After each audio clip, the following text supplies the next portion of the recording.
Hello and welcome to the latest edition of Open Access Open Mic, a podcast brought to you in association with the APT Foundation.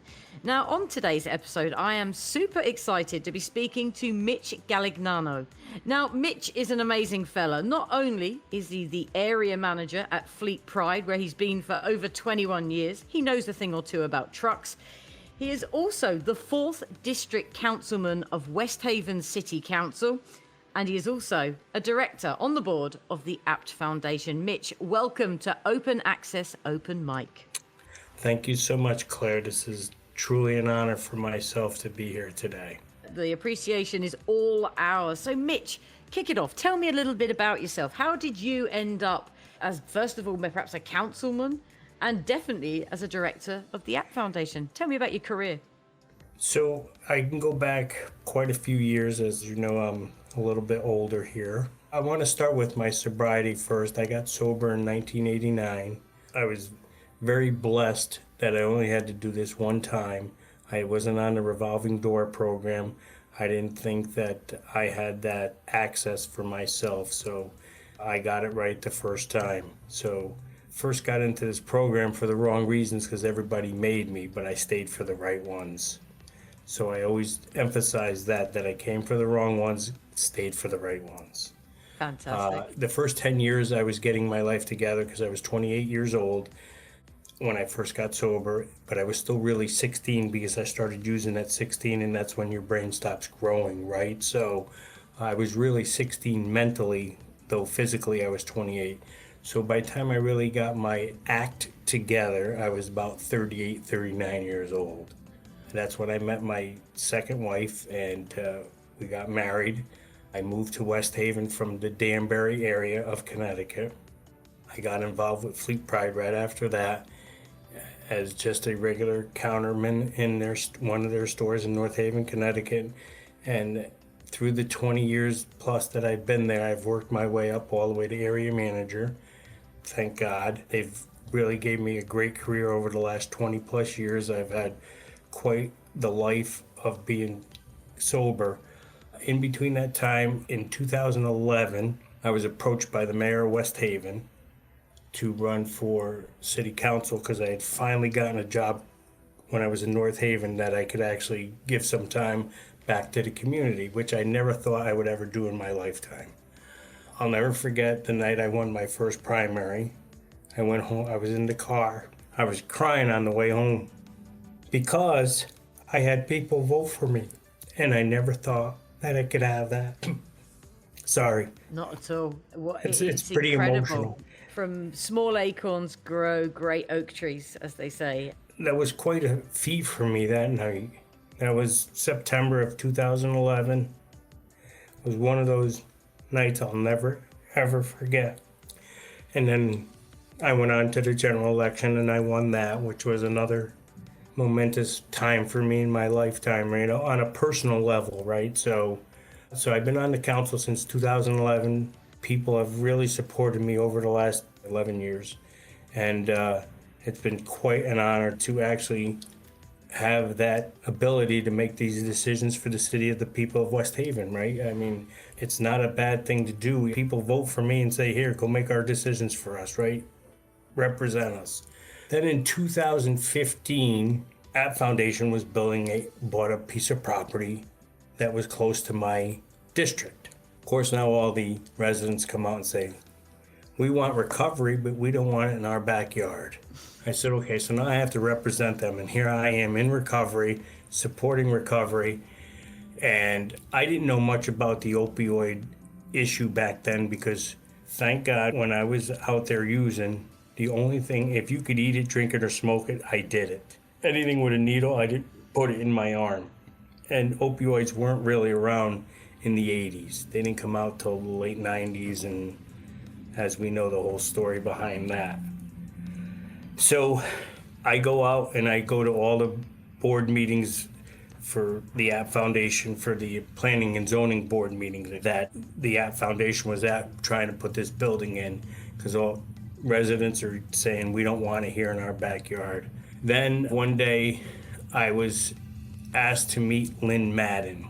I want to say that was probably in July of 2015. And I go to meet her, and now she doesn't know at this point that most of the residents don't want this place in their backyard, and I'm representing them. I go in and meet her with a couple other people, and I give her my story of how I'm in recovery and all that, and she looks at me and says, "We would love to have somebody like you on our board of directors." I was floored, right? Wow. I was absolutely floored, Claire, and I said that would be such an honor. Now, this is before we had any battles over the summer, right? So that summer, she didn't know I was there really not for the APT Foundation coming into West Haven at that point, because I'm representing people at this point, not myself, right? So I was conflicted there a little bit because I know what recovery is for everybody. So I said, yes, I would love that. We go through the summer and we have these little battles, and I'm going to these meetings speaking against the app coming in. In the back of my head, I knew that the APT Foundation was going to get in there, but I was doing this because I was representing people. So they get all their permits and all that, and they're certified to build their building on Front Avenue now. Come October of 2015, I sent an email to Lynn, and I said, I know we had our little battles here over the summer, but I would still love to entertain being on your board. I get an email back saying we would like her and David, I don't know how to say his last name, but he's the chairman of the board, would like to take me out to lunch and do an interview. They took me to lunch in New Haven. We did the interview. They got back to me in, I don't remember the amount of time, but they said in January, in our board meeting in January, we will give your name to the board members, and if they vote for you to be on the board, then you will be on the board. I get the call in January of 2016. I was appointed to be on their board, and that's how I got on the APT Foundation board. Wow. Now, still not knowing what the APT Foundation really does. I read a little bit about them, right? Uh-huh. And they do so much for the community. It's truly, truly tremendous. And it's all the work of Lynn Madden, which I didn't know at this point, but I do now today. Again, like you said before, there is no waiting. You could walk in, they take you. It's just a tremendous program. Is substance use getting in the way of your ability to partake in activities you once enjoyed or maintain any aspect of daily life? Opioid or other substance use disorders can be treated safely and effectively. Reach out to your local treatment network through samhsa.gov/find treatment. That's samhsa.gov/find treatment to start medicine and begin your recovery. Brought to you by the aptfoundation.org. One of the issues I did have when I first heard about the APT is I'm all about abstinence, right? With the opioid epidemic, you can't go abstinent. It just is unfeasible. So I learned to that effect that abstinence doesn't work with the opioid epidemic at this point in our lives. And so that was something I did not know going into this. And I was against, I'm all about abstinence, right? So I was like, damn, could they just, they give out their amoxicillin and all the medicine that they give out, right? That you need to take daily to actually be a productive person in the community. So I learned that and I accepted that. As I said before, you look at the book and you say, I'm not going to read this book, and you open the book and it's a great book, right? It's an awesome book, and you're like, wow, why would I judge that book by the cover without reading it? I think that's the thing, isn't it? Is that their open access model is fantastic. It's tremendous. It's such a great thing for the community, and for people who don't know about it and who think that we look as an alcoholic or a drug addict that somebody's on the curb, right? And they're all scabby and not clean. And if you go look at some of the addicts that we have in the APT Foundation, they're professional people. They're just like you and me. or anybody else in this world, right? You don't know unless you walk in their shoes. So hats off to Lynn Madden and her team for what a tremendous job they do for the community of New Haven, West Haven, North Haven, and Bridgeport. I believe we have a building in Bridgeport too.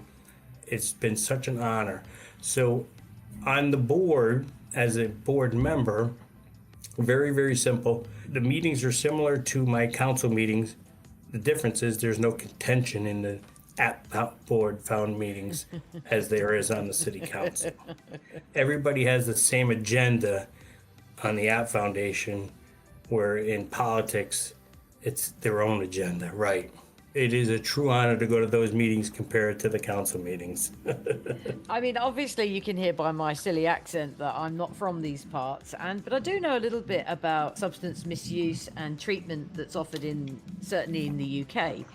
And the biggest issue seems to be, that I see from this layperson here, is the time that it takes from an individual to acknowledge that they've got a serious problem that is affecting their life in a really negative way and those around them, and they want to change and do something about it, and getting access to professional services, whether that be, a methadone program or whatever it may be, whatever their individual needs are. The time between that, you lose them. So one day you could be ready, willing and able to really crack this and to kick on with your life, but the next day you've fallen again, and you're back in that same mess. One of the things I absolutely loved hearing Lynn talk about was the instantness of the APT Foundation. You rock up and things happen immediately. They happen on a medical level, they happen on a mental level. It's just, for me, when I listen to her, I'm inspired, and I hear that in your voice as well when you speak about Lynn. What the team are doing there is absolutely astounding. But what I want to ask you about, Mitch, I want to ask you about something. So I love the fact that you had to represent your community as a councilman and stand up against the APT Foundation. And they'd already asked you to be on the board because you're fabulous too. And you had to walk that line. That must have been a really difficult line whilst it was going through zoning to walk if you're two hats on. It was very difficult, right? Because I was being pulled both ways, but I knew that, listen, they voted for me and they are my boss, right? So to say, I don't know if boss is the right word, but I'm representing you, and you say to me, hey, this is what I want you to do. And then I have most of the community tell me that. So in my heart of hearts, even though I was all for this place, it's not about me. It's about everybody, right? Yeah. So I had to do the right thing for everybody. So when I did get on the board, I did forget to mention this. There was one concerned citizen, and she was so adamant about this place not being near her house. And when it got in, she was upset. And then when I got voted onto the board, I called her up personally and said to her, and I said, I am on the board of directors. Oh my God. I said, listen, if there's ever anything crazy happening or anything like that, you have me to call and say something about I'm on the board. This is really an in for you. This is a great deal for everybody because now it's just perfect because I'm on the board, right? So you have an inside person, so to say, I don't want to say inside person, but you have somebody that you can trust that is in position to help you. Very much so. Yeah, you're there to serve. Incredible. Okay, question for you. Have you ever previously heard of the open access model? We'll call it that. Had you ever come across that before? No, I completely new to you? It was all brand new to me. So it was brand new to me. The non-abstinence was brand new to me. So it opened a door that I never thought I would go through or believe in, right? Like I said before, I believe in total abstinence for me anyway, right? So when it comes to the methadone clinic, it doesn't work that way. And I was taught, or I learned, that you can have abstinence that way. It just doesn't work that way. It was a great learning experience for me. And I guess there are multiple routes to the same goal at the end of the day, and if these people are the clients of APT, are able to get access not just to the medical help that they need to keep themselves and their families safe, but they're also having access to an incredible array of programs. And I love the menu idea that Lynn was talking to us about, which was, that people actually have a choice. They can choose what they do and when they do it as well. There's some real flexibility and I think a real carrot for people to want to get involved and try the APT. There is just so much that they do that people don't realize what they do when it comes to the mental side of addiction, right? Because there's a lot more to addiction than just the addiction, right? So I'll go back again, and when I first got clean and sober, I was in therapy probably for the first 5 years just to get my stuff together, right? I mean, you have to learn life all over again. You need new living skills. I believe the App Foundation gives those out too. And you just have to relearn how to live your life. And being clean today, it just doesn't even compare to what my life was back then. I'll just say this, my kids don't remember me ever drinking or using drugs, and they're in their 30s and 40s now, so they were very young when I stopped, so God did me wonders when he brought me into this program. Oh, that's beautiful. Other than the fact that your initial lack of knowledge, should we say, around what the APT Foundation do and what they offer, has there been anything else that's particularly surprised you, or success stories that you've heard about that have kind of blown your mind during your directorship? They do great research that I never knew about. We have a doctor on there that when we have our board meetings every 90 days, there's probably 2 or 3 programs that come up new every time, and they do tremendous research from A to Z, right? I don't want to go into any particular programs that they research on, but they do such a great job that you would have never known they do this kind of research. I think that's it, isn't it? Again, it's those outside viewpoint of it's a methadone clinic. Well, no, it's not. It's considerably more than that, and backed by some incredible brains, some very passionate people who are absolute experts, world experts in their field. And the way in which they engage with clients is remarkable. It's remarkable. And the choice of programs available to people to take when they want is life-changing. It's absolutely life-changing. It is definitely life-changing. And for the people who don't know about it, it's really, again, I'm going to go back to the book. You need to open the book, no matter what the cover looks like, because you would be surprised at what the App Foundation is. It's just a tremendous place.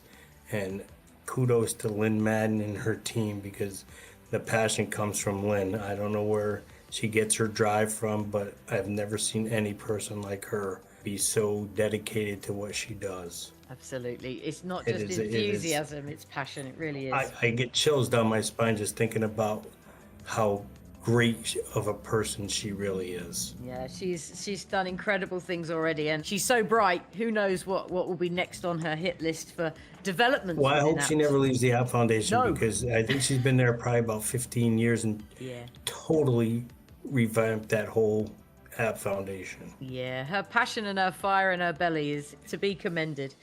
Last question for you then, Mitch, before I let you get off on your busy day. When you talk about your work with the APT Foundation, with other city officials or community members, I mean, you briefly mentioned one of your residents, but city officials, how do you go about explaining the work of APT and really breaking down those barriers so that the book isn't judged by its cover, so to speak? So, as I've said here on today's interview, I said, listen, you really have to understand what they really do. It's much more than giving out methadone. It's much more than an addict going in there and just trying to get treatment. There's a mental side of our addiction, right? So, and that is tremendous. Really, if you want to battle your addiction, I believe you have to battle the mental side of your addiction so that you can, not that you want to cure it, because you don't cure it. It's an everyday ongoing battle that we deal with as addicts, and alcoholism also. So when somebody comes up to me and says, what's the app do? I tell them it's way more than that. It's more about the mental part of your life. You need to go in and just really relearn how to live life. And I believe that the App Foundation teaches those skills to those people that really want to change their life nowadays, right? And you really have to change everything in your life, including your friends.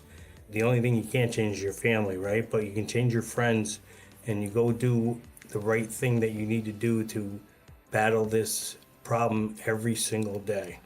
It is an incredible service. It truly is. And also, I would say that they're very open. You know, it's not a secret society. There are open house days where you can go and find out what the APT Foundation is about. So I guess if you have a preconceived idea about what it is about, well, why don't you actually fill that with some facts? If somebody came to me and said, take me to the APT Foundation, I'm sure I could walk them through the West Haven Clinic, and they would be totally amazed at what really goes on in that building. Again, there's the building. You got to go inside the building to see what's really happening, right? So they would be truly amazed and probably grateful on what they really, really do. Absolutely. And then they'll say, wow, they would have a different outlook, as I did when I found out what they really do. Completely. I couldn't agree more. Mitch, it's been such a pleasure speaking with you today.